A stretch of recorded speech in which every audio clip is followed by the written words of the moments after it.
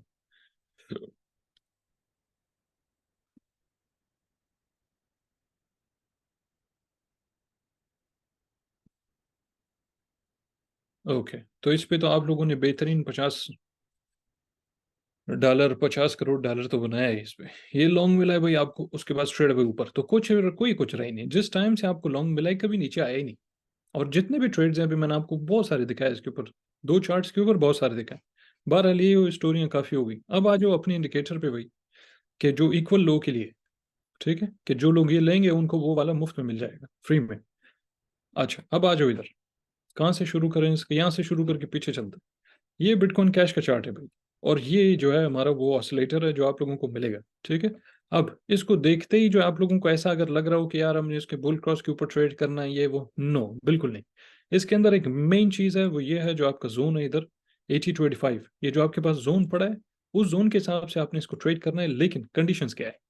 तो कंडीशंस ऐसे करते हैं कि मैं यहाँ पे आपके लिए लिख ही लेता हूँ उसको, ताकि आपके लिए उसको याद करना आसान हो जाए। पहली चीज़, इम्पल्सिव ड्रॉप। दूसरा,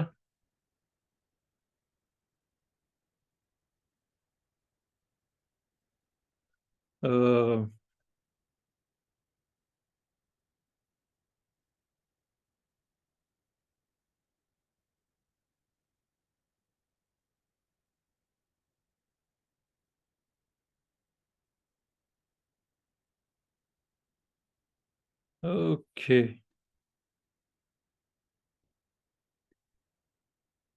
ठीक है जी, ये है। उसके बाद हमारे पास नीचे याद आता है कि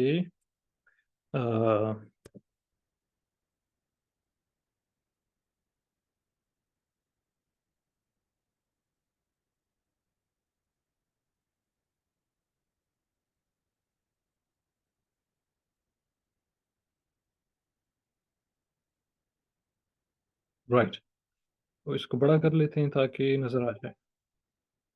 ठीक है जी। अच्छा, ये हमारी कुछ कंडीशंस है, अगर आप हिसाब से चलोगे तो आपके जो है वो ऑटोमेटिकली हाई प्रोबेबिलिटी है, जैसे मैंने लिखा भी है हाई प्रोब से मुराद प्रोबेबिलिटी, प्रोबेबिलिटी से मुराद चांस चांस, यानी आपकी एक्यूरेसी जो है वो निस्बतन बहुत ज़्यादा हो जाती है अगर आप इन कंडीशंस के हिसाब से ट्रेड करो। और अगर नहीं करो तो फिर इसका मतलब है कि आप तुक्काबाजी कर रहे हो। तो पहली चीज़ कि आपके पास इंपल्सिव ड्रॉप हो। अब इंपल्सिव ड्रॉप से मुराद ये नहीं है कि जैसे इंपल्सिव पंप हुआ है यहाँ पे, यानी ये कि कैंडल में जो है ये कोई समझो कि 7-8% ऊपर चला गया, ज़रूरी नहीं है कि इस तरह। इसका मतलब ये है कि कम से कम आप देखो कि ड्रॉप्स आपके हो रहे हैं या तो मुतवातिर हो रहे हैं। क्या मतलब है कि यानी यहाँ से लेकर टॉप से लेके जो 249 पे गया है, उसके बाद से करते करते करते करते ये ड्रॉप ही कर रहा है। तो या तो इस किस्म का कोई पैटर्न मिले आपको, या तो ऐसा मिले कि जो है वो आपको 2 या 4 या 5 घंटे में कोई 2%, 2.5%, 3% ड्रॉप किया, बस वेरी सिंपल। ठीक है जी, तो ये इससे मुराद है इम्पल्सिव ड्रॉप। अब आ जाओ भाई इसके ऊपर कि कौन कौन से टाइम फ्रेम पे किस किस तरह। तो पहले ही भाई आपके पास external structures versus internal structures. अब इन दोनों का मैंने एक्सप्लेन किया कि इसका मतलब क्या है। 4 घंटे से लेके मंथली तक जो है ये आपके इंटरनल या एक्सटर्नल स्ट्रक्चर्स में आते हैं, जिसको हम हाई टाइम फ्रेम बोलते हैं। 4 घंटे से नीचे 15 सेकंड तक जो है ये सारे आपके इंटरनल स्ट्रक्चर्स के अंदर आते हैं, जिस तरह जिसको हम लो टाइम फ्रेम्स बोलते हैं। उसके बाद जो हमारा कंडीशन है वो है कि भाई bounce back between the levels of 80 to 85 with equal low to trade, with equal low on the chart. Equal low से मुराद ये है कि वही जो आप लोगों को पता है, चाहे वो दो कैंडल्स वाले हो, चाहे वो डब्ल्यू पैटर्न टाइप हो, चाहे वो कोई ट्रिपल बॉटम हो, राउंडेड बॉटम हो, थ्री माउंटेन्स हो, या जो भला भी हो, उस हिसाब से जो है वो इक्वल लो अगर बनता है तो आप लोग उसको तब उठाओ जब आप देखो कि यहाँ से 80-85 से ये बाउंस कर रहा है। अब ये RSI स्टोकेस्टिक ये वो इन चीज़ों से बहुत मुख्तलिफ चलता है। तो खुलासा अगर आप इसको इस्तेमाल करते हो इन दैट केस आपकी एक्यूरेसी जो है वो ऑटोमेटिकली ज़्यादा हो जाती है। सेकंड चीज़ ये है कि आपको फिर अंदाज़ा होता है कि कौन सा इक्वल लो है जो हमें ट्रेड करना चाहिए, कौन सा है जो हमें नहीं करना चाहिए। मिसाल के तौर पे इक्वल लो तो आपके पास यहाँ पे भी है, तो इसने तो आपको सिग्नल दिया नहीं, तो आपने उसको नहीं उठाया। ठीक है जी। इसी तरह आपके पास इक्वल लो तो कहने तो यहाँ भी बन गया, लेकिन इसने सिग्नल नहीं दिया आपको, तो आपने नहीं उठाया। तो फॉल्स सिग्नल्स आपके पास ऑटोमेटिकली जो है वो ख़त्म हो। यहाँ पे भी आपके पास इक्वल कहने को तो, लेकिन क्या आपने इसको ट्रेड किया? नहीं किया। क्यों? क्योंकि आप यहाँ पे तो 80-85 के बीच से बाउंस हुआ ही नहीं है, ये तो बिल्कुल नीचे गया ही नहीं है। तो लिहाजा आप इसको फॉल्स सिग्नल्स को नहीं करते हो। अब 1 सेकंड के लिए अगर फर्ज करो मैं इसको, भाई ऐसे मैंने इसको बंद कर दिए, अब अगर आप इसको देखो तो ठेंगा समझ नहीं आएगा आपको।